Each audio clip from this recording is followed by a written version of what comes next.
Now, you guys know that I love poetry. I love poetry, and my favorite poems and poets are the older ones, the ancient ones. You know, Rumi is my favorite. And another one is Hafiz, Hafiz, Hafiz. And some people say Hafiz, but I'm not good with the Persian pronunciations, but it's one of the two. And I came across a very short poem the other day, and it really hit my spirit, and I wanted to share it with you guys. And I was like, I don't know if anybody's even going to care about this poem or like it or not, but it hit me, and millions of people have loved it, so maybe some of you guys will too. So I want to read it to you, and I want to tell you what hit me about it, and see what you guys think in the comment section. Okay, so let me do the introduction, and then I will slowly read each stanza. Very short, it's not long at all. I am Queen Osset Haru, and thank you for joining me for another wonderful edition of Ask an Aquarius. If you haven't already, please hit the red subscribe button and smack the bell. Also, if you like this video, please give it a thumbs up and pass it on to somebody else who might like it too. Please leave us a positive comment in the comment section, and stick around because I'm going to read 2 other positive comments from previous videos, and I'm going to respond to them at the end of this video. If you want to get a reading done, if you want to hit me up on social media, if you want to become one of my beloved patrons on Patreon, if you would like to send me a gift from my Amazon wish list, somebody sent me a Cabbage Patch Kid from my Amazon wish list. I got to show it to you guys next week. If any of you want to do any of those kind of things, all that information is underneath this video. I also have Ask an Aquarius and ArchAngel Michael merchandise, and the ArchAngel Michael merchandise is really pretty. It's very attractive, and it's original art. I had it commissioned by a Costa Rican artist right here locally, and he did a fantastic job. So check out the ArchAngel Michael merchandise. Okay, so let me get this a little bit closer because I can't see good. All right, the name of it is It Happens All the Time in Heaven. And it goes like this. It happens all the time in heaven, and someday it will begin to happen again on earth. That humans who are married, and humans who are lovers, and humans who give each other beautiful light will often get down on their knees, and while so tenderly holding their beloved's hand with tears in their eyes, will so sincerely speak and say, "My dear, how can I be more loving to you? Darling, how can I be more kind?" And I told you guys I love Hafiz. Hafiz has a lot of little poems and little sayings and things that I post all the time. And if you look at the community comment section, you'll see all kind of things I find from Hafiz and Rumi and other, and people way more intelligent than me, and they say some good stuff, all right? So I posted a lot. And with Hafiz and Rumi too, a lot of their stuff is about love. And what I really like about it is that they often compare God, in my case goddess, but God, goddess, the universe, whatever you want to call it, they compare the source energy to their lover. So they'll talk about them as if they're talking about a beloved person, And I love that vibration. It just moves me. And what moved me about this was the end of it. When he said, "My dear, how can I be more loving to you?" And I thought about relationships, I thought about, romantic relationships, family relationships, all kind of relationships. And I thought about how often we don't say something like this to each other. I don't think anybody's ever said this to me. I don't think anybody has ever said to me, "How can I be more loving? How can I be more kind? How can I make you happier?" Maybe when I was married, maybe somebody I was in a relationship with. I'm vaguely kind of remembering some of these words, but never with a sincerity like this, you know? When I first came across this poem, I came across it years ago, and then I came across it again this week. But when I came across it the first time years ago, I posted it on my Facebook page. And I thought it was very interesting that a man said, "Oh, if I said that to my wife, she would think I was full of shit." That's what he told me. Now, mind you, his wife is on my Facebook page. So I didn't say nothing. He made his comment, and I was like, because I know it was bullshit. I can feel bullshit, and I just knew that was bullshit. And later on the same day, his wife was like, "Why would you think that?" And he said, "If I said something like that to you, you would think I was full of it. Ha ha ha. You know, you made a little joke out of it." And she was like, "No, I would be shocked. I would be flabbergasted. But I wouldn't think you were joking, because who says something like that is a joke?"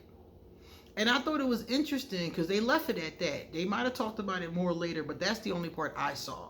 And I thought it was interesting because it was like, here he is saying, "Oh, my wife won't respond to that." And here she is saying, "Yeah, I will."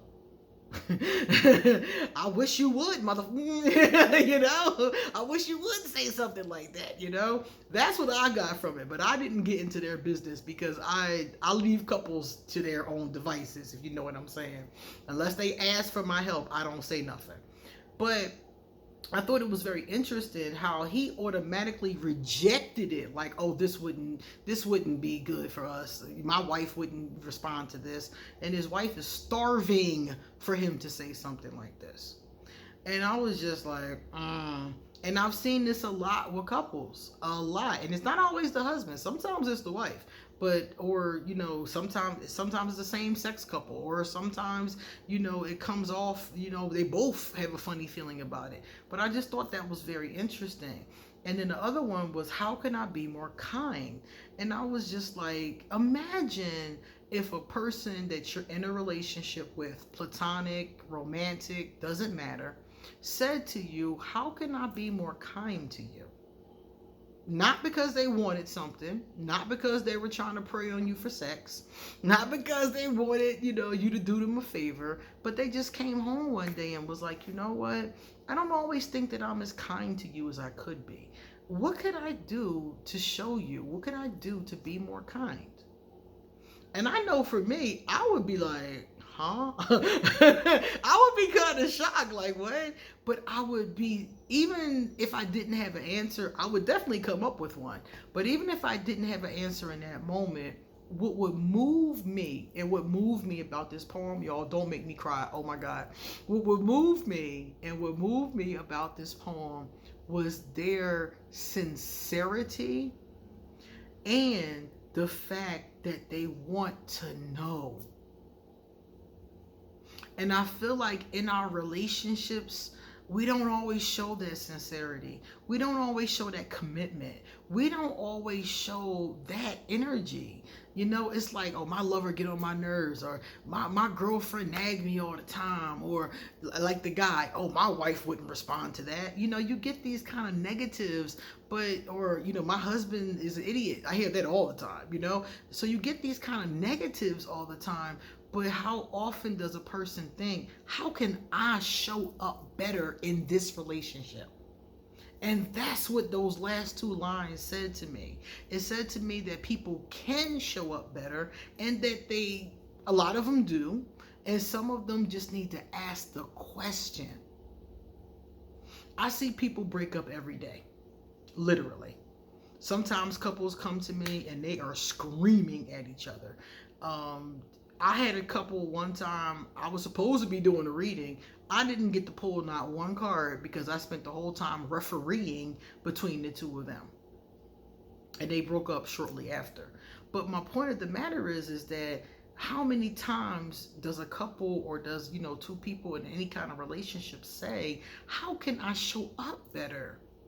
And then after asking the question from a place of sincerity, actually doing it. So I come to you and I say, how can I be more loving to you? How can I be more kind to you? And you say, well, sometimes you don't speak to me like you really love me. Or sometimes your words aren't very kind. I know that you're not, you might be busy, you might be cranky, but I would like you to speak to me like I'm important to you. And then the other person, like, oh, okay, I feel you. And then doing it, making a conscious effort to be more kind, to speak to them in a more loving manner, you know? Be more loving towards them, and do it in what they say, because what they say is their love language. So if I say to you, you can be more loving to me by giving me more meaningful gifts. Don't just give me, a Lamborghini or a tennis bracelet. Give me something that means something to me. Give me a toy that I used to have in my childhood that I told you about one day over dinner, in an offhanded comment, and you remember 6 months later and gave me one for Christmas. That kind of thing. Or if I say, maybe my love language is acts of service, and I'm like, well, you could be more loving by helping me with the kids, or you could be more loving by doing the laundry, or by making dinner once a week. Listen to what they say and then do it.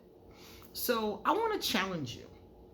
Those of you out there that are in any kind of relationship, you can do this with your mother, your girlfriend, your daughter, anybody you want to do this with. Ask them those two questions. How can I be more loving? And how can I be more kind to you? And see what they say. They might not have an answer because they might be flabbergasted like me, but ask the question, because even if they don't have an answer, or it might take them a little while to make up an answer or to figure out what they really need to see that from you, the sincerity, if you say it and do it with sincerity, the sincerity of that is so intimate. It's so bonding between two people, And I'm not saying that you're perfect, or your lover, or your platonic, your mother, your family member is perfect. This is not about perfection, because you cannot be perfect. You're not allowed. Only the divine is allowed to be perfect. The rest of us can get as close as possible. Okay?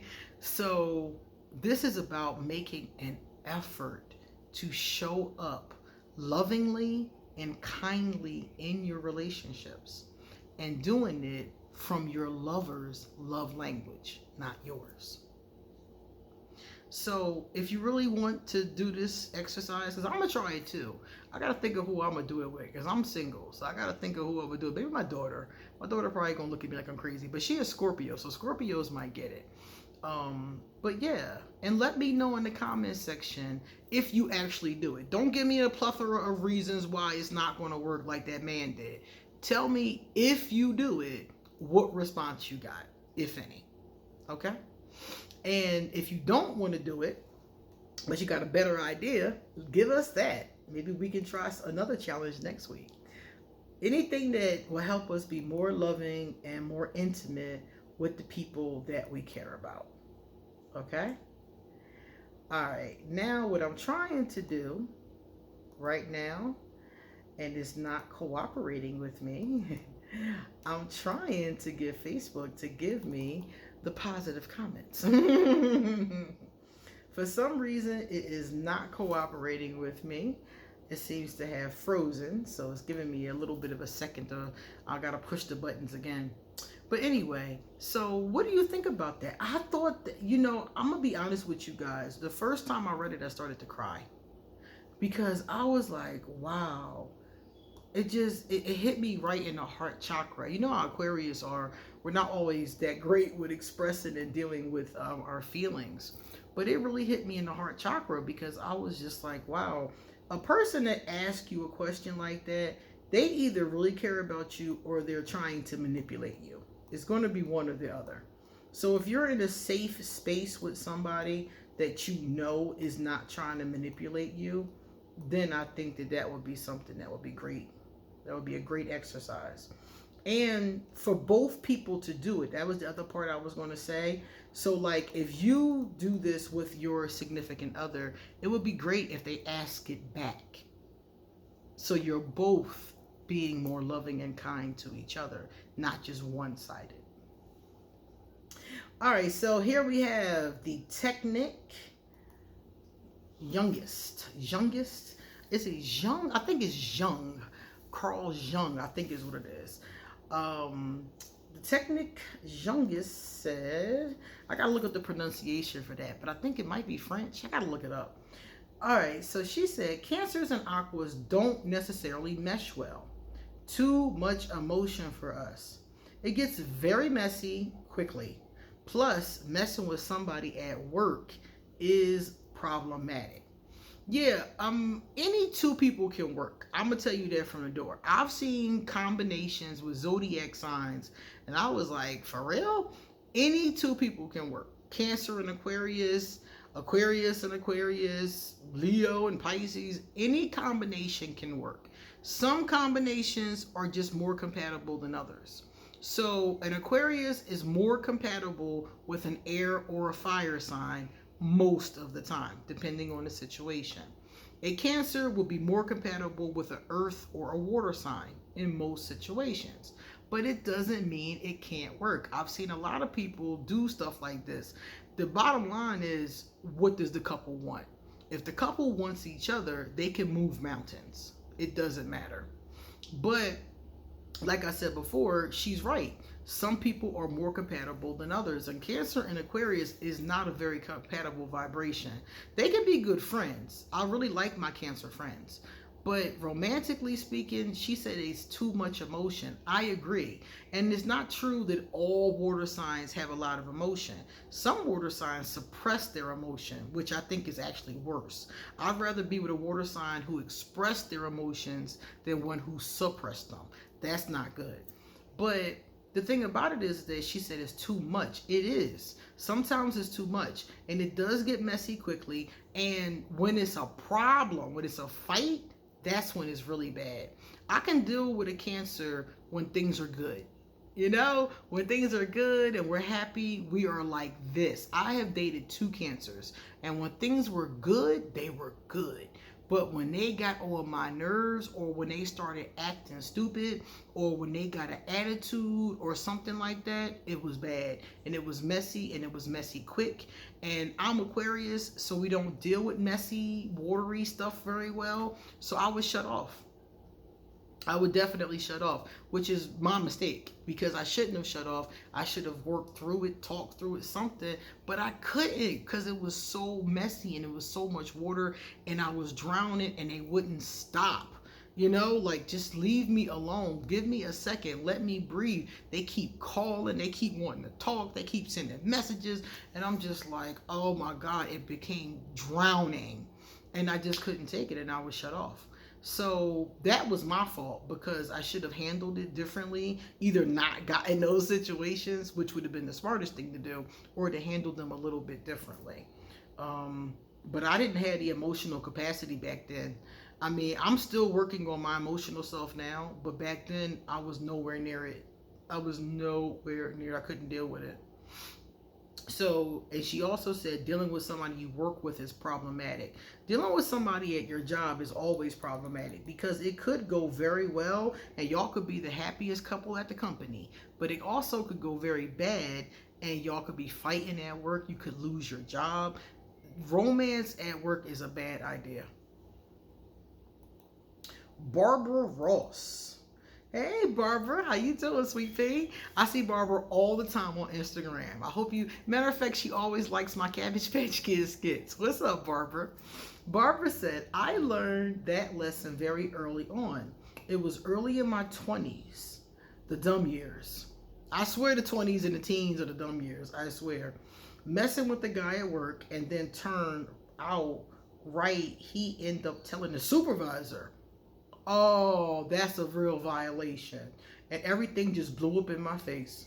I learned that very early. You don't shit where you eat. That's messed up, Barbara. Because, yeah, I agree with you. It is. It's not something that, you know, you don't want to mess up your money. I'm going to just be real with you. Your money, your paper, your career, your reputation. Those are the most important things when it comes to your money and accumulating your money. Okay? So if you are dating somebody at work and get fired because y'all got into a fight, or if they went back to work and spread your business, because some people will do that, um, or y'all had a fight that night and they all up in your face, during your shift, you know, things can go wrong. Or like in her case where they violated and told the supervisor about their intimacy. Like, why would you even do something like that? And some people do stuff like that. They go brag about their conquests at work. I remember this one job I was working at, and the dude that was in the kitchen, he made it his business to have sex with every woman that walked through the door, if at all possible. And it was like, I didn't notice at first because I didn't know him at all. We never even had a friendship. I never went nowhere near him. We never had sex, never even had more than hi-bye conversation.